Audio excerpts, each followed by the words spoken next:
Welcome to Forum 360 on Fusion, your PBS channel. This is Leslie Ungar, your host today. Thank you for joining us for our global outlook with a local view. As a communication coach, I advise clients that when they get out from behind their desk, their computer, their smartphone, the good things happen. That is exactly how we got to our topic and our guest today. Late one Sunday afternoon in September, I decided to take the dogs to the park for one more walk. I thought trees would be the only thing that we would run into at that time of day. Instead, as we started our walk, I noticed a woman crisscrossing the small hill that passes as a snow-covered mountain for winter skiers. As we finished our walk, I again noticed the crisscrossing skier still traversing across the hill. So I asked, how many times are you going to cross that hill? You might say that she was preparing for an adventure on her bucket list, hiking to the bottom of the Grand Canyon and back out by herself. I bring you Vicki Chisholm, brave, strong, determined grandmother who set a goal of checking off an item on her bucket list and made it happen. So I welcome you. You are my hero. Oh, thanks, Leslie. George Mallory, a mountain climber, is famously quoted as having replied to the question, why did you want to climb Mount Everest? With the answer, because it's there. So I ask you, Vicki, why did you want to hike to the bottom of the Grand Canyon and back out? And you know, I knew you were going to ask me that question, and there are so many answers to that question. Pick one, pick two, pick three. I have to tell you, so there's 5 girls in our family, and my oldest sister, she has climbed to the base camp of Mount Everest, and she has also done Mount Kilimanjaro. What is wrong with you people?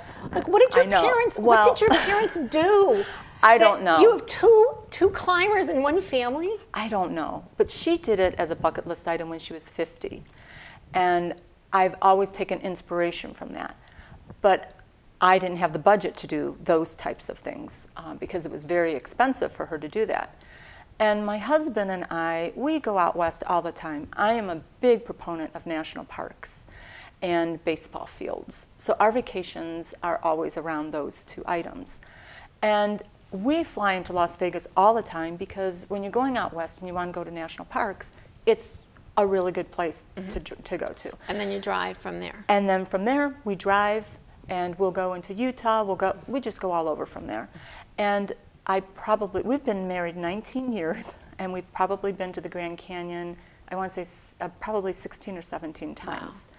We've been to the north, east, south, and west sides of the Grand Canyon, and they've always been really interesting to me. But not everyone that goes to the Grand Canyon actually hikes, do they? No. Okay. No, less than 1% of the visitors at the Grand Canyon actually hike to the bottom. So you're in the less than 1% yes, and group. And that less than 1% group also includes the people that go down on the mules.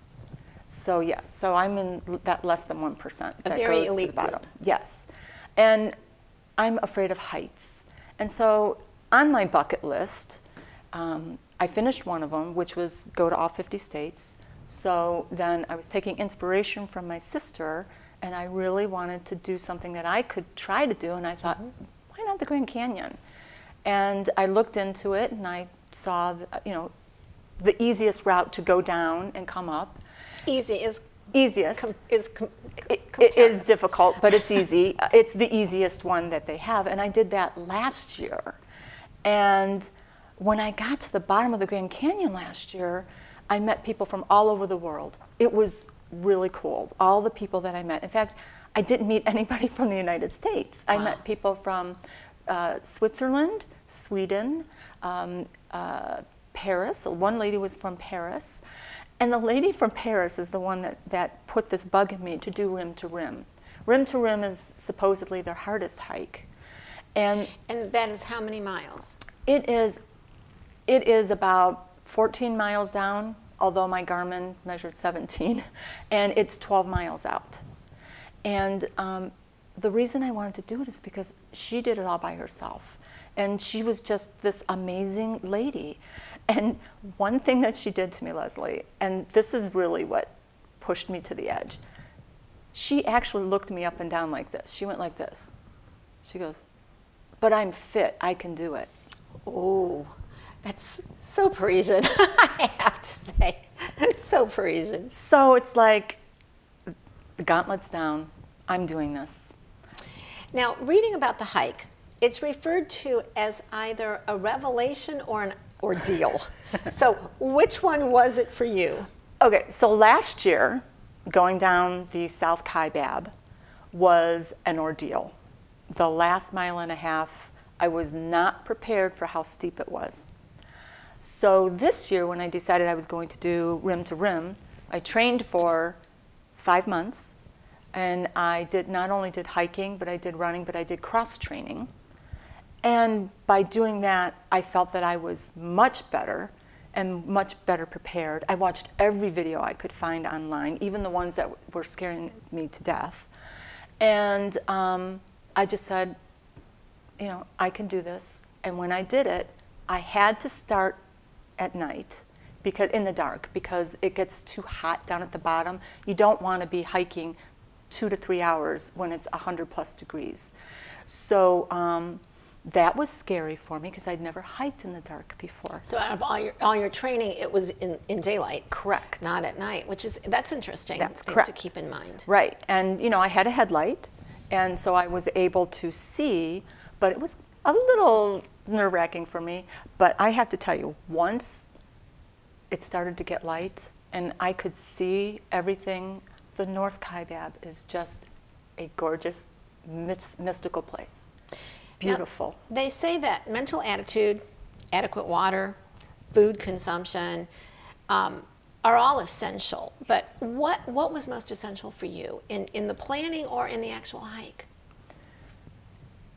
It was my determination, because I didn't want Mental to. attitude. Absolutely. I didn't want to start something and then not finish it and have people say, "Oh, you couldn't do that."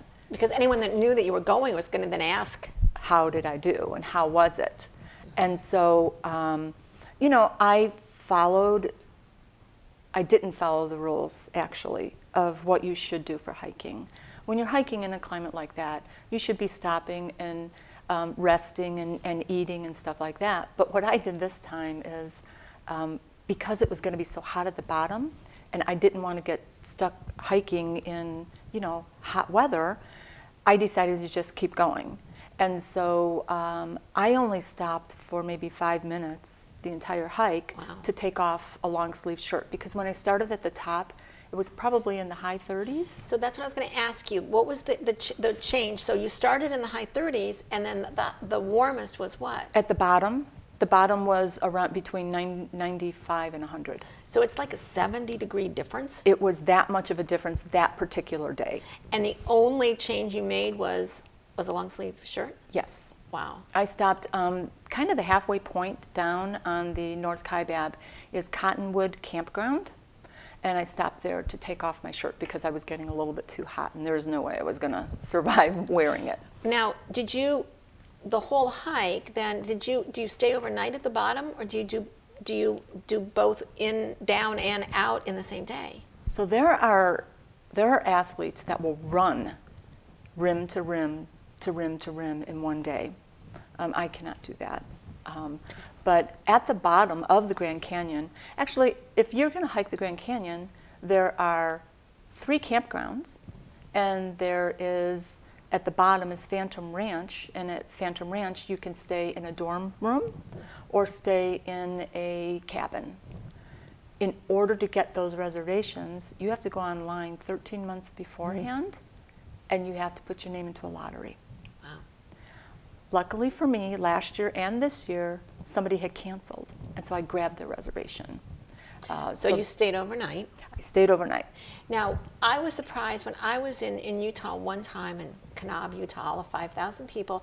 I met so many people from out of the country that I did not realize would come to Utah. You know, you think of people from other countries coming to New York or coming to Miami, but you don't think about them coming to, you know, any part of the Grand Canyon or Zion. But what did you find this year? Did you this year also find a lot of international or less international this year?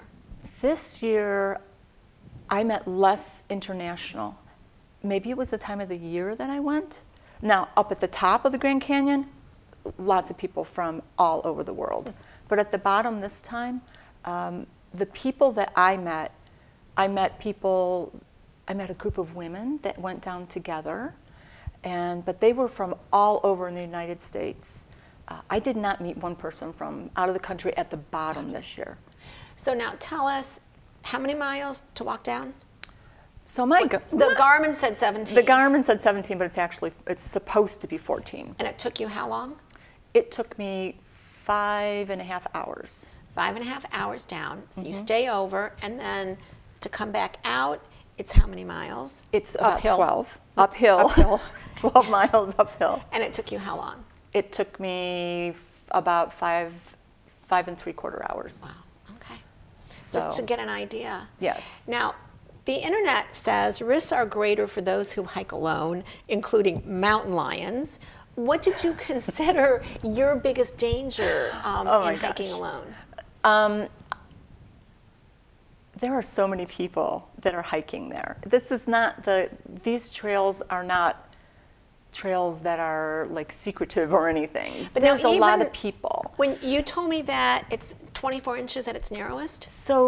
So when I went out there to do the hike, and I went to check in, because you must check in, a ranger there told me at one point it's 24 inches wide, and then it's a 5,000 foot drop. So I was pretty petrified hearing that, because I didn't see that. I didn't see that on any of the videos. Didn't see that at all. They don't show you that part of the video. No, I didn't see that. And so what I found is there are areas where it's about 36 inches wide, and it is a 5,000 foot drop. And it was so invigorating for me to see it, because I knew exactly where it was. So when I was going down about 3.5 to 4 miles down, that's where this area is. And it was amazing. But tell us how, because you have to carry everything that you're going to use or need overnight. Yes. You have to carry on your back. Yes. So how heavy was your backpack? I would tell you that my backpack was between 25 and 30 pounds, almost exclusively water. So tell us, what's that like for people that are out there that are runners or hikers, but they're not carrying that extra weight? What is it like to carry that? So when I was doing all this training, I was having issues with my backpack. And what I would do is I would put weights in my backpack, and then there's a water bladder in it. That's why when I saw you in September, when it was still pretty warm, that's why you were walking with that backpack. Correct. To try to replicate. Correct. And the backpack, when you and I met, I probably had 20 to 30 pounds in it, I'd say, somewhere around that. Mostly water, but for that particular one, there was a lot of weights in it too. So the one that you saw me in is the one that I ended up going and buying a new one, because the one that I was using just wasn't working out, and I had back pain that would not go away, and it was all across my lower back. So, for about 5 or 6 weeks, I was dealing with this pain, and I finally said to my husband, man, I got to do something about this. And so we found a store that we went to that has a nice selection of backpacks, and I went and I found one that sat better on my back. Did any of your family members, because you have a husband, you have children, you have young grandchildren, you have friends, you have neighbors, did anyone say, you're crazy? We're worried about you. Yes. Okay, we'll hear about that in just a moment. Today we are talking with Vicki Chisholm, who looks like maybe your next door neighbor, or looks like someone in your neighborhood, but yet she has successfully hiked to the bottom of the Grand Canyon twice? Twice, and back. So she really is a superhero that is kind of disguised as a normal person. So what did you answer when they were concerned about you? The one person that was most concerned for me was my daughter, Sarah, who lives in Pickerington, Ohio. She's the one with the 2 little children. And she and her husband kept saying, I don't know why you're doing this. This is crazy. Why can't you wait till we can go with you so you have somebody to go with you? You know, they were very concerned about it. Did that make you any more anxious? No. Okay. It was my husband that made me anxious. Okay. Because, you know, he would hear things from rangers, and the rangers tell you the worst possible scenario ever. And my husband's taking it to heart, and I'm just like, no, I can do this. I can do this, I'm fine. But what that did cause us to do, Leslie, we ended up getting this little satellite that I wore up here, and I would go ahead and when I would hike, I'd press it every once in a while, and my husband would get a signal, and he could map out exactly where I was at. Oh, so they knew where you were, and Yeah. if you would get stuck somewhere, they would know that. Right, we did that this year. Last year I didn't have anything. This year we did that because my husband was so scared about this 24-inch area. Good. Now, give us an idea. How much water did you have to carry with you, and did you drink it all? That's a really good question. I want to tell you, last year I drank, I had 12 pounds of water last year. I drank it all to get to the bottom. So 12 pounds is like, It's about 12 bottles? Or? a pound, a gallon is about 8 pounds. So, a lot of water. Yeah, that's a lot of water. Okay. This time going down, I was told by a ranger that there might not be any water source going down. It's like, okay, so I had to carry a lot. I had more than that this year, much more than that. Did you drink it all? And there's the interesting thing. No, I didn't even drink a bottle of water going down this time. Wow.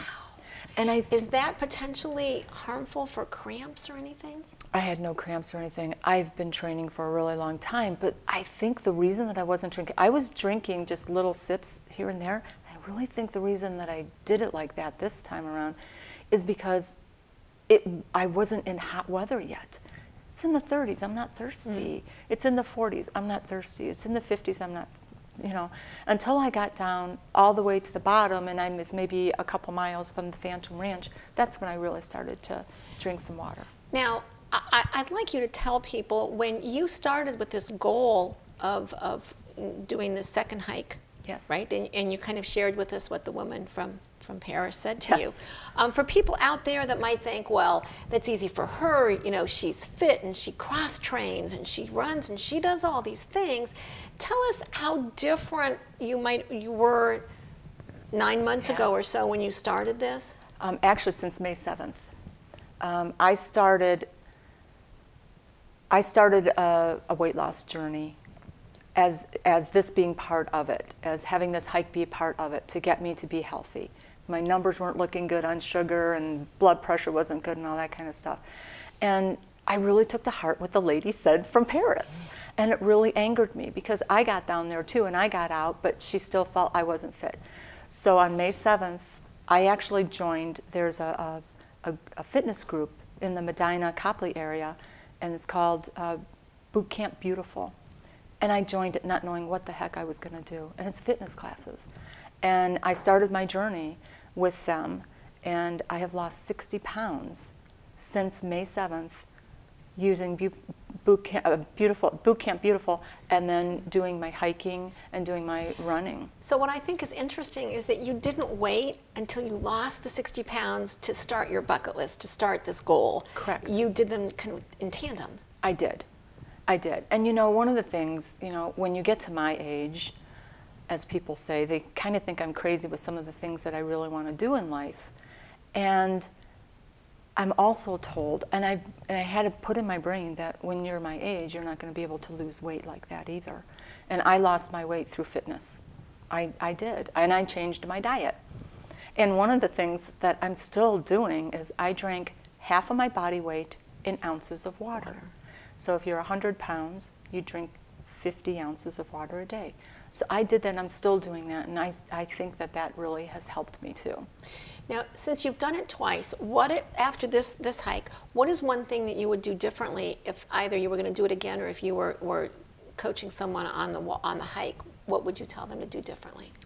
So it's the training. You have to train. Don't think that you can just go to the Grand Canyon and start hiking. It's hot there, especially if you're going anytime between the end of May through September. It's very, very hot there. You can't just think that you can do these things. So you have to be prepared. I would have probably, the thing that I would have probably done different is when I hiked out the Grand Canyon, I really wanted to do a better time than I did last year, and I didn't stop. And I was telling you before this that I couldn't walk very well for about 3 days. So I think that I would have probably done more stopping on the way out, definitely. Now, I cannot imagine how many calories you burn, on either day, either walking down or walking back out. But what kinds of things do you need to eat to replace those calories? Absolutely. So one of the things that you need to do is you need to drink water, but you also have to have some electrolytes. So there's these little packets of electrolytes that you just put in your water. Just to feed them to my horse. Yeah. Yeah, yes, Same. yes. Sweating yes. out. And exactly. Yes. So if you're doing a lot of sweating out and things like that, you need to put electrolytes in your water. So I definitely had my electrolytes with me. But the other thing that you want to do is you have to drink something, you have to eat something salty. So it's holding in so that you're not So just what did you releasing. take in your backpack? So in my backpack, besides the water and the electrolytes, and I never used the electrolytes this time around though, I ate so many peanut butter crackers because I needed the protein, and then the crackers had the salt on them, and I had apples, and I had a mix of nuts, and it was like. So did you get weighed before and after the hike? I didn't. Okay, so I was always only curious whether people on something like that they actually can eat more than they lose, or whether they can't. So I weighed myself before I went to Vegas, and then I weighed myself when I came home. Yes. And I ate a lot of food when I was in Vegas. Come on, I mean, there's buffets everywhere, right? And there's In-N-Out Burger there. So I ate a lot of food. I came home 3 pounds less, and I have no idea how that happened. I just don't know how that happened, but it does. You're actually using a lot of calories, and you have to replenish that, and you have to be having protein as you're going, and then something salty. In the remaining minutes, I'm going to ask for short answers to my questions. What is one thing that surprised you, now that it was your second time, what is one thing that surprised you about this hike, about either yourself or the hike? I'm going to say the hike. It was gorgeous. The North Kaibab is just gorgeous. There's trees, there's forests, and you're going through all these ecosystems. It's just beautiful. What is one thing that would surprise us about the Grand Canyon? It's the heat.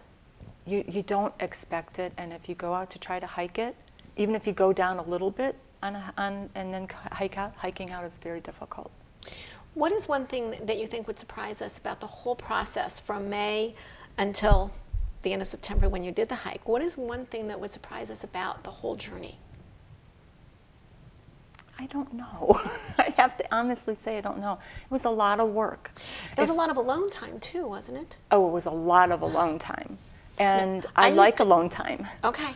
I used to swim for back issues, and I found out that I'm horrible company because in a pool, you don't have anyone to talk to. And I found I'm really boring. But you had to have a lot of time by yourself. I love to daydream. I love to get stress-free. And hiking and running makes me stressless, and I can think about other things. It clears my mind. What do you think that your grandchildren or perhaps your children can learn from this experience? That mom/grandma is a tough cookie. Yeah, really? A very tough cookie, and I won't stop at anything. I'm never going to be the grandma that sits on the couch. I'm so excited to have grandkids because I want them to hike with me. Now that you've checked that off, what's the next thing on your bucket list? I have several other hikes that I'm interested in doing, like maybe doing the entire Appalachian Trail. That's pretty long, but I'm thinking of some things like that. Would they all be domestic? Well, there is one hike I'd love to do, and it goes through all of Spain and through part of France. It's an 800-mile journey. I would love to do that, and it's going to take 6 to 8 weeks, though. You know, I met up with a friend in Israel last year that had hiked one side of Israel to the other. I don't know, you guys, I bow to you. Yeah. My idea is like a 5-star hotel. You know. 4-star would be roughing it. 95% of all Americans have a bucket list, a list of things to see and do before they die. Bucket list wishes include ride horses on the beach, go bungee jumping, take a hot air balloon ride, visit an elephant sanctuary, attend the Olympics, be in the Saturday Night Live audience, ride a mechanical bull. Our guest today, Vicki Chisholm, had her own idea of a bucket list: to hike for the second time down to the bottom of the Grand Canyon by herself and hike back out. And she did it. Perhaps her story will inspire you to add a wish or fulfill a wish on your bucket list. Thank you to our guest today, and thank you to all of you for joining us on Forum 360. I'm Leslie Ungar with your Global Outlook with a local view. And one word to describe something you saw. One word. Magical. Magical. Forum 360 is brought to you by John S. and James L. Knight Foundation, the Akron Community Foundation, Hudson Community Television, the Rubber City Radio Group, Shaw Jewish Community Center of Akron, Blue Green, Electric Impulse Communications, and Forum 360 supporters.